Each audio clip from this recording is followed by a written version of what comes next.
ओम नमो नारायणा। स्वागत है आपका पुरुषोत्तम मास महात्म्य कथा अध्याय 12 में। नारद जी बोले, जब भगवान शंकर चले गए तब हे प्रभु, उस बाला ने शोक कर क्या किया, सो मुझे विनीत को धर्म सिद्धि के लिए कहिए। श्री नारायण बोले, इसी प्रकार राजा युधिष्ठिर ने भगवान कृष्ण से पूछा था। भगवान ने राजा के प्रति जो कहा सो हम तुमसे कहते हैं, सुनो।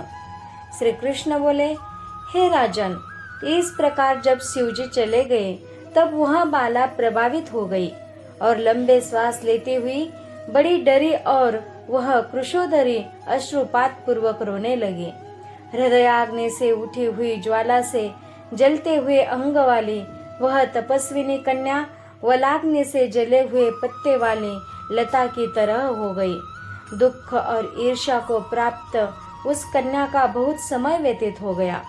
जिस प्रकार चूल्हे के बिल में घुसकर आक्रमण करके सर्प उसे वश में कर लेता है, उसी प्रकार उपर्युक्त शोचनीय अवस्था को प्राप्त उस तपस्विनी बाला पर उस प्रभु काल ने आक्रमण कर उसे वश में कर लिया। वर्षा ऋतु में मेघ से घिरे हुए आकाश में बिजली चमक कर जैसे नष्ट हो जाती है, उसी प्रकार तपस्या से जले हुए पाप वाली वह कन्या अपने आश्रम में मर गई। उसी समय धर्मिष्ठ यज्ञसेन नामक राजा ने बड़ी सामग्रियों से युक्त उत्तम यज्ञ किया।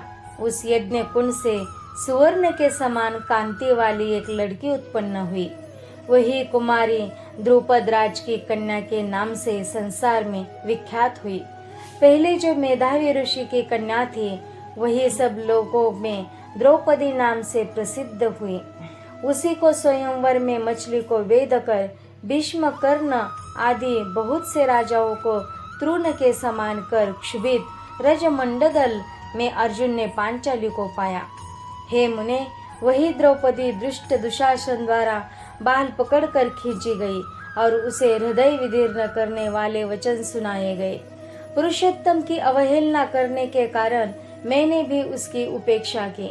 जब वह मेरे में स्नेह करके मेरा नाम बराबर लेने लगे, हे दामोदर, हे दया सिंधु, हे कृष्ण, हे जगतपते, हे नाथ रमानाथ, हे केशव, हे क्लेश नाशन, मेरे माता पिता, भ्रातृवर्ग, सहेलिए, बहन भांजे, बंधु इष्ट, पति आदि कोई भी नहीं है।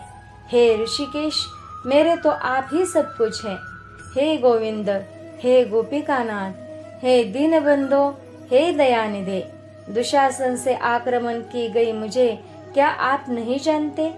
यद्यपि पहली पुकार में मैंने उसकी ओर ध्यान नहीं दिया था, पर जब दुशासन से पराभूत होकर उसने मेरा पुनः स्मरण किया, तब गरुड़ पर चढ़ शीघ्र वहां पहुंचकर मैंने, हे राजन, उसे बहुत से वस्त्र से परिपूर्ण कर दिया।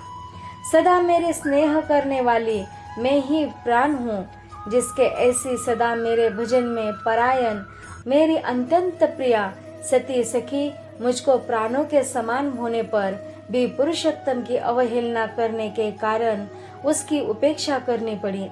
पुरुषोत्तम का तिरस्कार करने वाले का मैं पतन कर देता हूँ। यह पुरुषोत्तम मुनियों और देवताओं से भी सेव्य है। फिर समस्त कामनाओं को देने वाला यह पुरुषोत्तम मनुष्य द्वारा तो सेवनीय ही है। अतः आगामी पुरुषोत्तम की आराधना करो। 14 वर्ष के संपूर्ण होने पर तुम्हारा कल्याण होगा। हे पांडुनंदन, जिन पुरुषों ने द्रौपदी के बालों को खींचते हुए देखा है, हे महाराज, उनकी स्त्रियों की अलकों में क्रोध से काटूंगा। दुर्योधन आदि राजाओं को यमराज के भवन को पहुंचाऊंगा। बाद तुम समस्त शत्रुओं का नाश कर राजा होंगे। न मेरे को लक्ष्मी प्रिय है, न मेरे को बलभद्र जी प्रिय, और न वैसे मेरे को देवी देवकी, न प्रद्युम्न, न शांतिकी प्रिय है। जैसे मेरे को भक्त प्रिय है, वैसा कोई प्रिय नहीं है। जिसने मेरे भक्तों को पीड़ित किया, उससे मैं सदा पीड़ित रहता हूँ। हे पांडव, उसके समान मेरा अन्य कोई शत्रु नहीं है। उसके अपराध का फल देने वाला यमराज है, क्योंकि वह दुष्ट दंड देने के लिए भी मेरे से देखने के योग्य नहीं है। श्री नारायण बोले, श्री कृष्ण ने उन पांडुपुत्र युधिष्ठिर, राधिको को और द्रौपदी को समझाकर द्वारका जाने की इच्छा से कहा, हे राजन, वियोग से व्याकुल द्वारकापुरी को आज जाऊंगा, जहाँ पर महाभाग वसुदेव जी, हमारे बड़े भाई बलदेव जी, हमारी माता देवी देवकी तथा गद, सांब आदि और आहुक आदि यादव, रुक्मिणी आदि जो स्त्रियां हैं, दर्शन की उत्कंठा वाले, वे सब हमारे आगमन की कामना से टकटकी लगाकर हमारा ही चिंतन करते होंगे।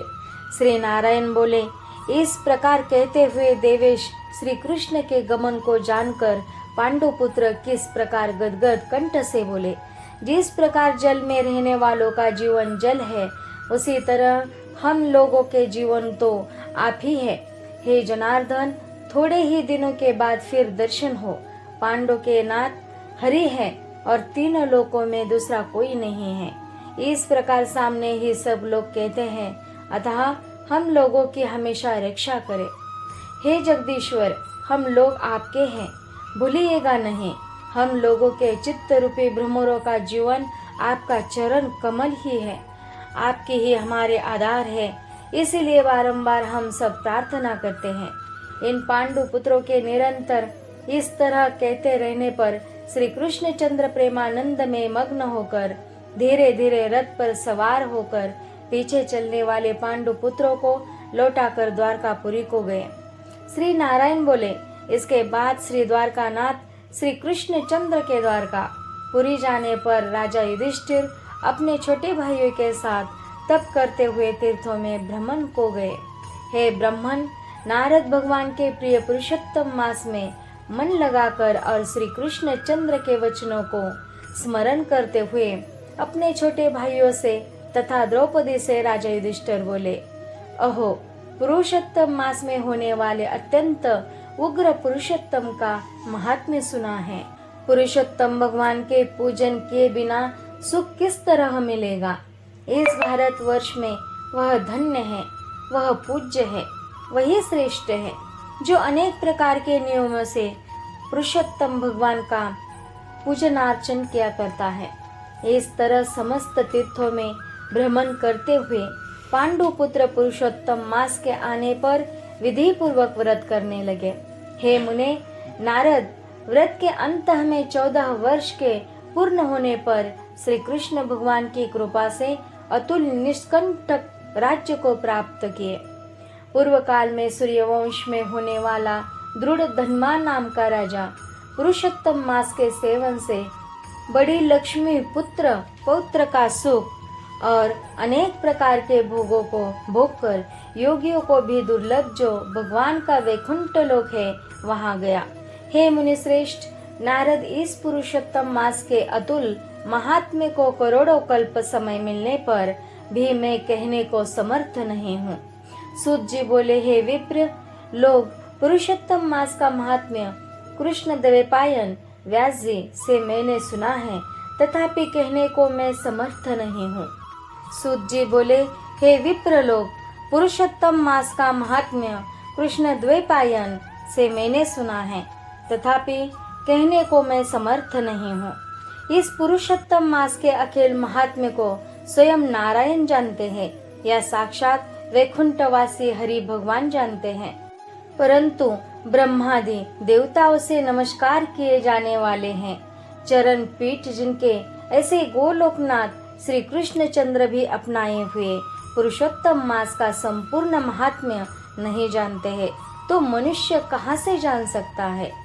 इति श्री ब्रह्मनारदीय पुराणे पुरुषोत्तम मास महात्म्ये द्वादशोऽध्याय। हरि शरणम्। ओम नमो नारायणा।